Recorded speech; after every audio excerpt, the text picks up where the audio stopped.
കപ്പക്കിഴങ്ങിന്റെ ചില ഗുണങ്ങളും അത് കഴിക്കുമ്പോൾ നാം ശ്രദ്ധിക്കേണ്ട ചില കാര്യങ്ങളും.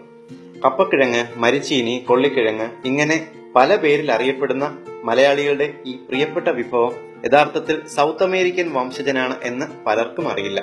ചെറിയ ചിലവിൽ രുചിയേറിയതും പോഷകഗുണമുള്ളതുമായ ഭക്ഷണമാകാനുള്ള കഴിവുകൊണ്ടാണ് കപ്പക്കിഴങ്ങ് നമുക്ക് ഇത്രയേറെ പ്രിയപ്പെട്ടതാകുന്നത്. നമ്മുടെ ഭക്ഷണക്രമത്തിൽ കപ്പക്കിഴങ്ങ് ഉൾപ്പെടുത്തണം എന്നാണ് എത്നിക് ഹെൽത്ത് കോഡ് നിങ്ങളോട് സജസ്റ്റ് ചെയ്യുന്നത്. ഇതിന്റെ പ്രധാന ഗുണങ്ങൾ എന്തൊക്കെയെന്ന് നോക്കാം. ഏറ്റവും കൂടുതൽ കാർബോഹൈഡ്രേറ്റും പ്രോട്ടീനും കാൽഷ്യവും നിറഞ്ഞ ഭക്ഷണമാണിത്. രോഗപ്രതിരോധ ശേഷി വർദ്ധിപ്പിക്കുന്നു, ഹൃദ്രോഗത്തെ ചെറുക്കുന്നു, കോശങ്ങളിലെ DNA കേടുപാടുകൾ പരിഹരിക്കുന്നതിലൂടെ പ്രായാധിക്യം ചെറുക്കുന്നു, ക്യാൻസറിനെ തടയുന്നു.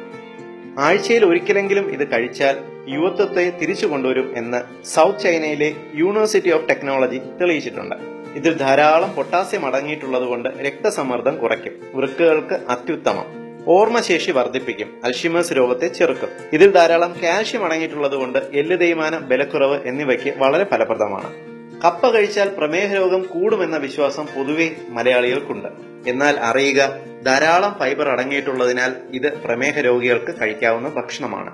2006 ആഫ്രിക്കയിൽ നടത്തിയ പഠനത്തിൽ പതിവായി കപ്പ കഴിക്കുന്നവരിൽ പ്രമേഹ രോഗത്തിന്റെ തോത് കപ്പ കഴിക്കാത്തവരെ അപേക്ഷിച്ച് വളരെ കുറവാണ് എന്ന് കണ്ടെത്തുകയുണ്ടായി. നാം ദിവസവും കഴിക്കുന്ന തവിടില്ലാത്ത വെള്ളയരി ഉപയോഗിച്ചുള്ള ഇഡ്ഡലിയും ദോശയും ചോറുമെല്ലാം ഉപയോഗിക്കുന്നതിനേക്കാൾ വളരെ സുരക്ഷിതമാണ് കപ്പ എന്ന് തിരിച്ചറിയുക. നിങ്ങൾക്ക് മൈഗ്രെയിൻ തലവേദനയുണ്ടോ എങ്കിൽ കപ്പ കഴിക്കുക, തലവേദനയ്ക്ക് ആശ്വാസം ലഭിക്കുന്നതാണ്. ജന്നി അഥവാ ഫിറ്റ്സ് രോഗത്തിന് വളരെ ഫലപ്രദമായ ഭക്ഷണമാണിത്. മുടിപൊഴിച്ചിൽ, പ്രത്യേകിച്ച് തലയോട്ടിയിലെ ഫംഗസ് ബാധ ചെറുക്കാൻ ഇത് വളരെ ഫലപ്രദമാണ്. ഇനി കപ്പക്കിഴങ്ങ് കഴിക്കുമ്പോൾ ശ്രദ്ധിക്കേണ്ട ചില കാര്യങ്ങൾ കൂടിയുണ്ട്. കപ്പക്കിഴങ്ങിൽ ഹൈഡ്രജൻ സയനൈഡ് എന്ന ഒരു വിഷ സംയുക്തമുണ്ട്.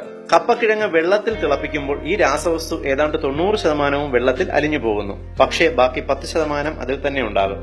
ഇത് നിർവീര്യമാക്കാൻ പ്രോട്ടീൻ അടങ്ങിയ ഭക്ഷണങ്ങളായ ഇറച്ചി, മീൻ എന്നിവ ചേർത്ത് കഴിക്കുക.